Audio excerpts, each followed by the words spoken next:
Bersyukur bisa melihat. Lihat saya pakai baju warna apa? Putih bajunya. Jasnya yang hitam. Di Melawi ini warna hitam kan? Saya punya guru tunanetra. Apa tuh tunanetra? Nggak bisa melihat, tapi hafal Quran 30 juz. Di sini bisa melihat. Sudah berapa juz? Juz naga, juz mangga, juz alpukat. Saya tanya sama beliau, guru, kalau Allah takdirkan antum bisa melihat, apa yang paling pengen antum lihat? Jawaban beliau menampar saya, karena ngomongnya di Masjid Nabawi waktu saya umroh sama beliau. Apa jawabannya? Beliau bilang, yang pertama kali pengen saya lihat, kalau Allah takdirkan saya bisa melihat, saya pengen melihat huruf-huruf Al-Quran. 30 juz hafalnya. Huruf Quran yang pengen dilihatnya. Nggak pengen ke mall, nggak pengen lihat jam mahal. Ternyata yang dilihat Quran. Bersyukur karena Allah kasih kita oksigen. Coba tarik semuanya. Keluarkan. Yang masuk oksigen, yang keluar karbon dioksida. Satu hari satu malam kita perlu oksigen minimal 2.200 liter. 1 liter harganya 35.000. Coba hitung. Ada yang bisa bantu hitung? 2.200 dikali 35.000 satu hari.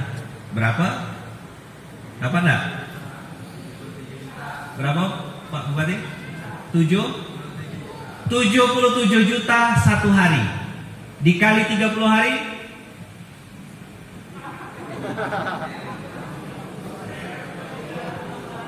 210 juta satu bulan.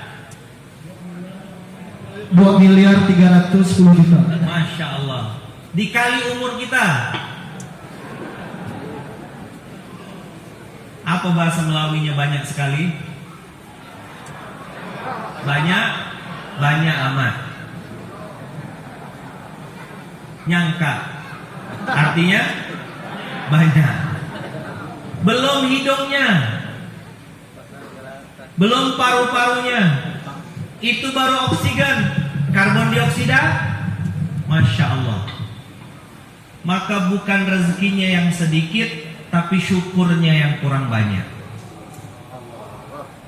Coba diulang.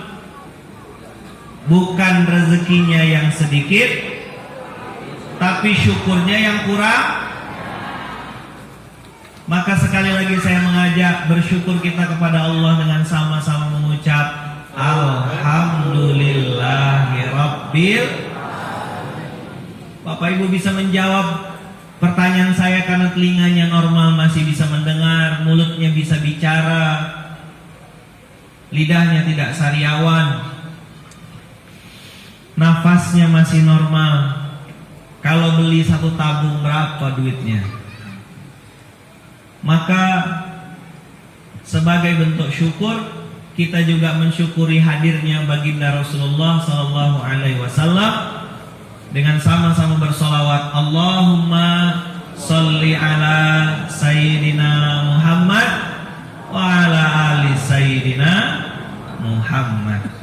Kenapa harus dimulai dengan alhamdulillah, memuji Allah? Kenapa harus disebut dengan solawat? Karena baginda Rasulullah sallallahu alaihi wasallam yang sangat kita cintai berpesan 1400 tahun yang lalu, siapa yang memulai majlis, memulai pertemuan, tidak disebut nama Allah di dalamnya dan tidak disebutkan sholawat ke atasku, kata Rasulullah, maka majlis itu, pertemuan itu, pertemuan bangkai. Majlis bangkai. Jadi kalau nanti Pak Bupati, bapak-bapak yang hari ini hadir, para habaib, para guru, para ustadz, yang besar tidak dihimbau gelar, yang kecil tidak disebut nama, insya Allah yang di atas dan di bawah semuanya dirahmati Allah dan disayang Allah. Maka kalau mau memulai sesuatu Pak Bupati, mulailah dengan menyebut nama Allah minimal Alhamdulillahirabbil alamin, Allahumma sholli ala Muhammad wa ala ali Muhammad, atau Allahumma sholli ala Sayyidina Muhammad wa ala ali Sayyidina Muhammad. Nanti ibu mengingatkan bapak, suamiku tercinta yang ganteng, karena ganteng sekali, banyak yang ngincar. Lagi ngetren sekarang API, namanya API, dan ini berbahaya. API betul-betul saja API Pak. Asosiasi ini saja API dan saja Gilang. Apa API? Asosiasi Pelakor Indonesia. Ciri-cirinya mengincar suami yang sudah mapan. Kalau masih ngerintis di bawah, nggak mau. Udah sukses jadi bupati, udah ganteng, soleh, bersih, mengkilat gini, alangkah aduhai. Maka ibu-ibu jangan jatuh cinta sama suami orang. Oke? Masih banyak yang jomblo, tenang aja. Mudah-mudahan nanti Pak Bupati, Allah izinkan, kita bikin program Melawi Mustahil Jomblo. Semangat jomblo? Oh, semangat Pak. Supaya apa? Supaya perzinahan itu hilang. Jadi kalau mau nikah, nikah di sini. Nikah massal, enak pakai banner aja, nggak perlu pakai undangan. Catering patungan, ramai-ramai. Pakai hadrah, banyak hadrah. Nikah massal, pindah. Kenapa? Karena baginda Rasulullah berpesan, kalau ada satu kampung yang membiarkan riba dan zina merajalela, maka sebenarnya kata Rasulullah, kampung itu menghalalkan azab Allah untuk turun kepada mereka. Kampung kecil, ini kabupaten. Maka tadi saya pesan sama Pak Bupati, waktu silaturahim dengan teman-teman di Masjid Kapal, saya bilang, Pak Bupati, saya belum punya apa-apa kecuali doa. Saya pesan, kalau bisa milikilah pulpen yang hijau. Maksudnya pulpen hijau itu pulpen yang menyejukkan, pulpen yang mendamaikan, pulpen yang menenangkan. Islam, agama yang kita anut ini rahmat bagi sekalian alam. Maka harus adil. Saya tidak nyangka sambil makan roti gempul, rupanya Pak Bupati ingat. Masya Allah, tabarakallah, semoga Allah muliakan beliau dunia akhirat. Boleh saya cerita? Boleh nggak cerita? Ini kisah nyata. Apa? Terjadi di zaman Amr bin As. Amr bin As itu gubernur Mesir. Gubernur Mesir bernama Amr bin As. Waktu itu dia jadi gubernur, namanya gubernur kan, orang Islam jadi gubernur. Wah, hebat betul, istananya megah. Tapi ada rumah punya orang Yahudi. Rumah punya orang siapa? Muslim atau non Muslim itu? Non Muslim. Rumah Yahudi ini mau digusur sama Amr bin As untuk dibikin masjid. Yahudi ini tak terima. Aku tak terima, ini rumah aku. Gitulah kira-kira bahasa Pontianaknya. Karena dia ngomel pakai bahasa Arab. Karena dia marah, dia protes, dia tahu Amr bin As ini gubernur di Mesir, punya pimpinan Amirul Mukminin, pimpinannya lagi, presidennya gitu, itu di Madinah Al-Munawwarah. Namanya Umar bin Khattab. Siapa nama presidennya? Kepala induk dari Amr bin As ini Umar bin Khattab. Yahudi ini udah kesal betul. Aku mau laporkan sama khalifah, pemimpinnya. Ini masa rumah tanah-tanah aku, rumah-rumah aku digusur seenak-enaknya, mentang-mentang mau bangun masjid. Tak terima dia, datang dia berangkat ke Madinah Al-Munawwarah.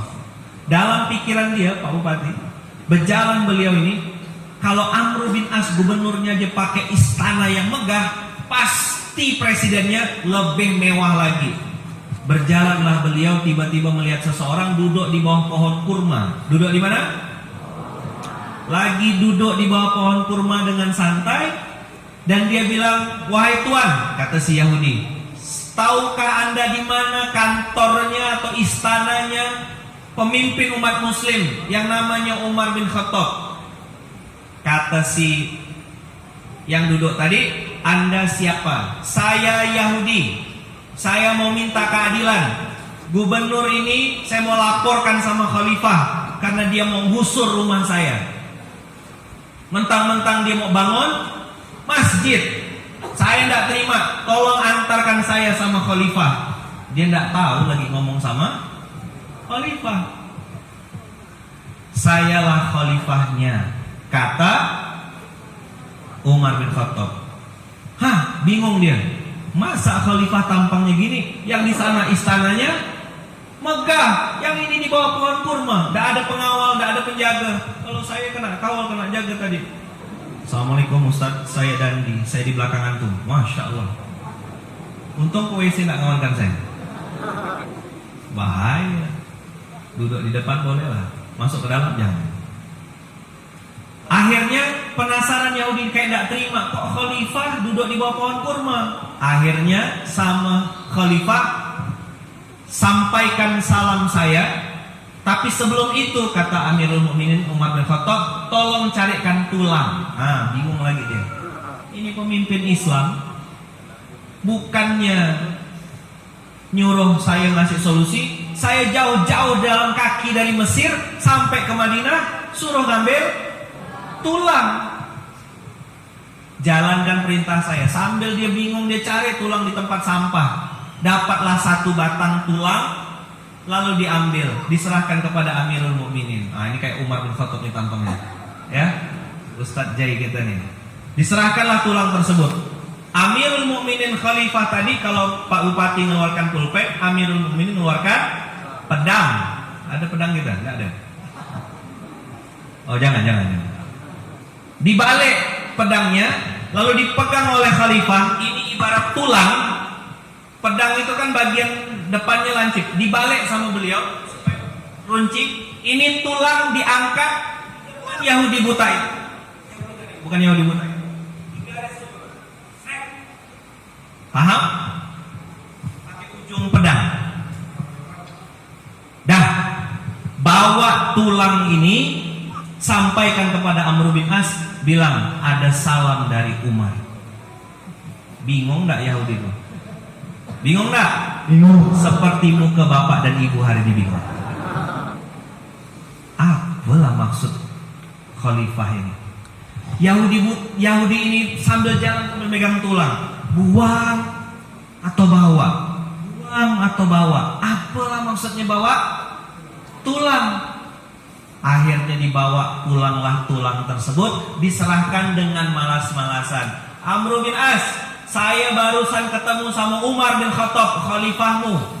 Dengar nama Umar, Amr bin As langsung lemas. Udah kena sadu. Ya betul ya, bahasa sini ya, kena sadu.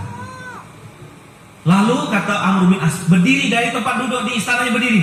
Apa yang beliau sampaikan? Beliau tidak menyampaikan apapun, cuma ngasih salam. Ada salam dari Amirul Mukminin untuk engkau wahai gubernur Amr bin As. Sama beliau ada nitip sesuatu, aku pun tak paham.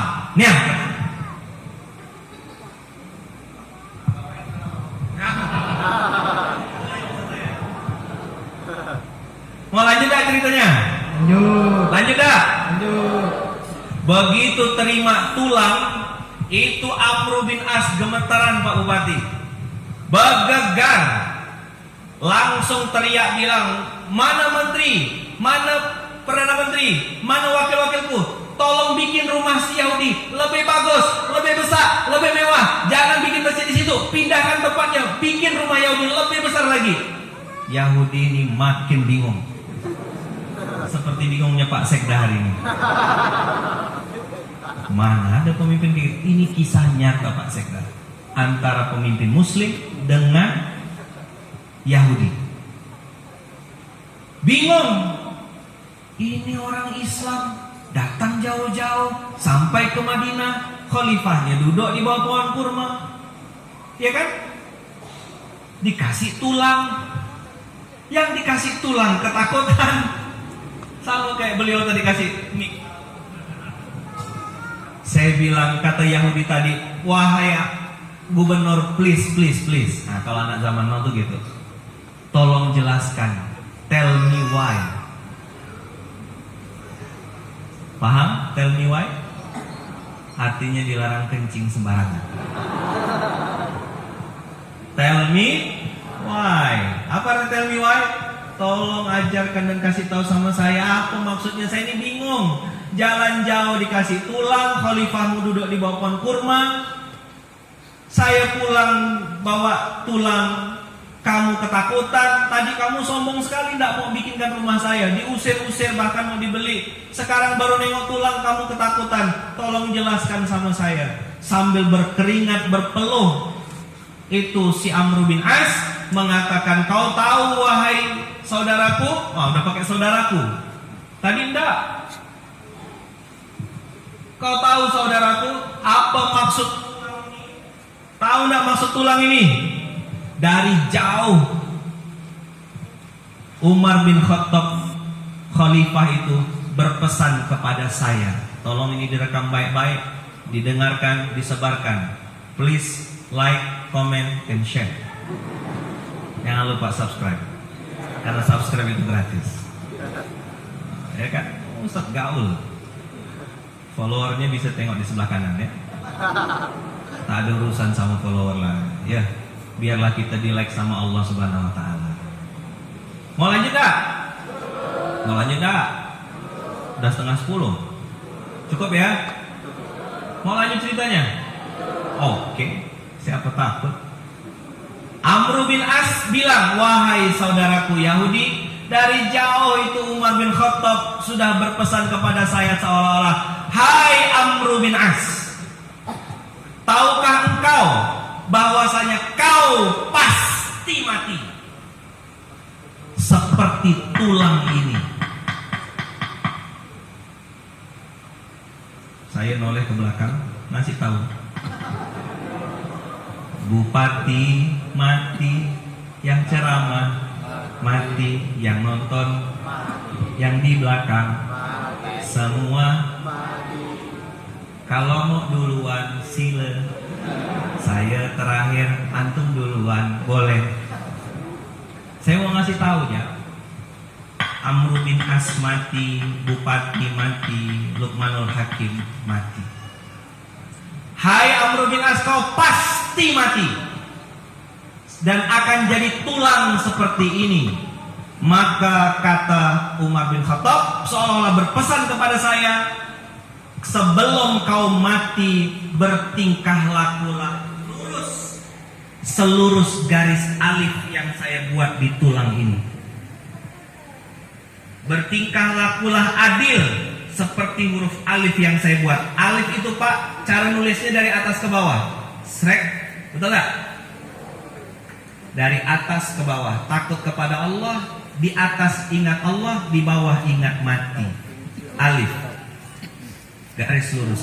Tapi kata Amr bin As, Umar bin Khattab berpesan kepada saya, kalau kau tak mau lurus dan tak mau adil wahai Amr bin As, biar pedang saya nanti yang meluruskanmu.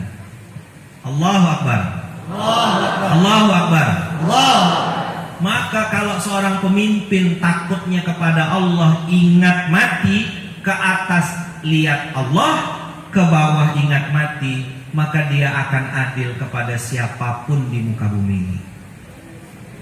Insya Allah Bapak Bupati kita doakan semoga bisa meniru keteladanan dari kisah tulang tadi. Jadi Pak Bupati, kalau nanti nengok tulang ada garis lurusnya, tolong tanya sama bagian rumah tangga, ini yang buat bagian rumah tangga atau ibu yang kasih garis lurus. Tapi sehebat-hebatnya bupati pasti ada doa istri. Nggak nampak. Perempuan tuh gitu Pak, nggak nampak. Tapi kalau ditransfer suka. Ya Bu ya, merajuk